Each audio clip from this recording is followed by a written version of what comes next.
آج ہم بات کر رہے ہیں 2025 کے ان تباہ کن سیلابوں کی جنہوں نے پاکستان کو ہلا کر رکھ دیا ہے۔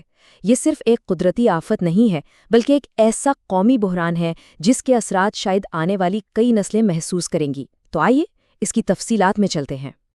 سب سے پہلے، سب سے اہم اور سب سے افسوسناک بات، 800 سے زائد جانیں جا چکی ہیں۔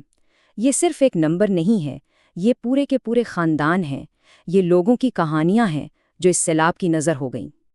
اور جانے نقصان کے علاوہ مالی تباہی کا اندازہ لگانا بھی بہت مشکل ہے۔ جو ابتدائی اندازے ہیں وہ 50 ارب ڈالر کے نقصان کی طرف اشارہ کر رہے ہیں، جو ملک کی پہلے سے ہی کمزور معیشت کے لیے ایک بہت بڑا دھچکا ہے۔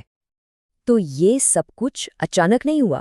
اس کی شروعات جون کے آخر سے ہوئی، جب مانسون کی بارشوں نے آہستہ آہستہ پورے ملک کو اپنی لپیٹ میں لینا شروع کر دیا۔ دیکھتے ہیں کہ یہ تباہی کیسے پھیلی۔ تو یہ کوئی ایک علاقے کا سیلاب نہیں ہے، بلکہ سیلابوں کا ایک پورا سلسلہ ہے جس نے پورے ملک کو جکڑ لیا ہے۔ شمال کے پہاڑی علاقوں سے لے کر جنوب کے میدانوں تک 5 بڑے صوبے اس کی زد میں ہیں۔ اور یہ جو اعداد و شمار ہیں، یہ تو کہانی کا صرف ایک حصہ ہیں۔ اصل حقیقت تو یہ ہے کہ ملک کا شاید ہی کوئی کونا اس تباہی سے بچا ہو۔ لیکن اس پوری قومی تباہی کے بیچ 2 بالکل مختلف کہانیاں سامنے آتی ہیں۔ پنجاب اور خیبر پختونخوا دونوں صوبے شدید متاثر ہوئے، لیکن ایک جگہ دریاؤں نے تباہی مچائی اور دوسری جگہ آسمان سے آفت برسی۔ آئیے ان دونوں کو ذرا قریب سے دیکھتے ہیں۔ چلیں پہلے پنجاب کی طرف دیکھتے ہیں۔ یہاں جو بحران آیا وہ دریاؤں کی وجہ سے آیا، اور یہ کوئی معمولی سیلاب نہیں بلکہ 1988 کے بعد صوبے کی تاریخ کا بدترین دریائی سیلاب ہے۔ اور یہاں جو اعداد و شمار سامنے آ رہے ہیں وہ واقعی ہلا کر رکھ دینے والے ہیں۔ ذرا تصور کریں، 20 لاکھ لوگوں کی زندگیاں متاثر ہوئیں، 1400 سے زیادہ گاؤں پانی میں ڈوب گئے، اور تقریباً 7 لاکھ لوگوں کو اپنا گھر بار چھوڑ کر محفوظ جگہوں پر جانا پڑا۔ یہ سب اس لیے ہوا کیونکہ ستلج، چناب اور راوی جیسے بڑے دریا اپنے کناروں سے باہر نکل آئے۔ اب پنجاب سے بالکل مختلف صورتحال تھی خیبر پختونخوا میں۔ وہاں دریاؤں نے نہیں بلکہ اچانک اور شدید فلیش فلڈز نے تباہی مچائی۔ وہاں تو جیسے آسمان سے آفت برسی۔ یہاں اصل وجہ تھی کلاؤڈ برسٹ، یعنی بادلوں کا پھٹنا، اور اس نے منٹوں میں پورے کے پورے علاقے ملبے کا ڈھیر بنا دیے۔ اس کی وجہ سے اچانک سیلابی ریلیں آئیں، لینڈ سلائیڈنگ ہوئی، اور صوبے میں 320 سے زیادہ جانیں گئیں۔ صرف بنیر ضلع میں ہی سینکڑوں اموات ہوئیں۔ حالات اتنے خطرناک تھے کہ خود بچانے والے بھی محفوظ نہیں رہے، جیسا کہ ایک ریسکیو ہیلی کاپٹر کے حادثے سے پتہ چلتا ہے، جس میں 5 بہادر اہلکار شہید ہو گئے۔ سیلاب کا اثر صرف پانی کی سطح تک نہیں رہتا، اصل مسائل تو تب شروع ہوتے ہیں جب پانی اترنے لگتا ہے۔ اب ہم بات کریں گے معاشی اور صحت کے ان ہنگامی حالات پر جو اس کے بعد پیدا ہوئے۔ دیکھیں، پانی تو گھروں کو بہا کر لے ہی گیا، لیکن ساتھ میں لوگوں کی روزی روٹی بھی لے گیا۔ 7,000 سے زیادہ خاندانوں کے سر سے چھت چھن گئی۔ ملک کی معیشت کی جو بنیاد ہے، یعنی کھیتی باڑی، وہ تباہ ہو گئی۔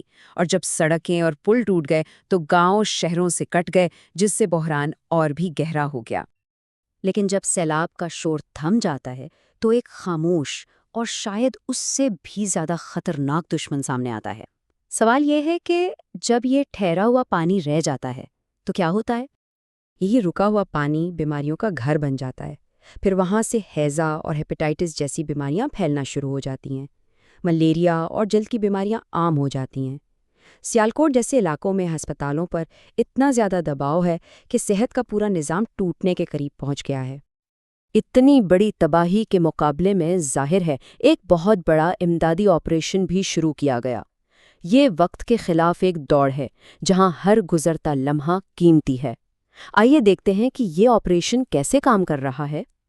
اب یہ ریسکیو آپریشن جو ہے یہ کئی حصوں میں کام کرتا ہے۔ سب سے پہلا کام تو لوگوں کو وقت پر خبردار کرنا ہے۔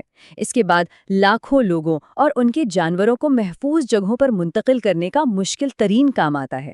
ساتھ ہی کیمپ لگائے جاتے ہیں اور دریا کے کناروں کو مضبوط کیا جاتا ہے تاکہ مزید نقصان نہ ہو۔ یہ اپنے آپ میں ایک بہت بڑی لاجسٹیکل جنگ ہے۔ تو سوال یہ ہے کہ زمین پر کام کون کر رہا ہے؟ سب سے آگے تو نیشنل ڈیزاسٹر مینجمنٹ اتھارٹی یعنی NDMA ہے۔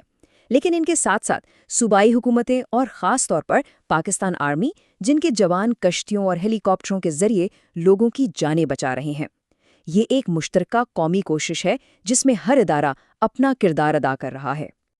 لیکن یہ ریسکیو آپریشنز تو فوری مسئلے کا حل ہیں۔ اصل سوال تو یہ ہے کہ یہ تباہی آخر آئی ہی کیوں؟ جب تک ہم اس کی وجوہات کو نہیں سمجھیں گے، ہم مستقبل کے لیے خود کو تیار نہیں کر سکتے۔ دیکھیں، اس مسئلے کی کوئی ایک وجہ نہیں ہے، یہ اصل میں کئی چیزوں کا مجموعہ ہے۔ کلائمیٹ چینج، شمال میں گلیشیئرز کا تیزی سے پگھلنا اور اس سال مونسون کی شدید بارشیں، یہ سب عوامل مل کر ایسی آفات کو جنم دے رہے ہیں جن کا پہلے تصور بھی نہیں کیا جا سکتا تھا۔ اور یہی وہ سوال ہے جو ہم سب کے لیے ایک بہت بڑا چیلنج ہے۔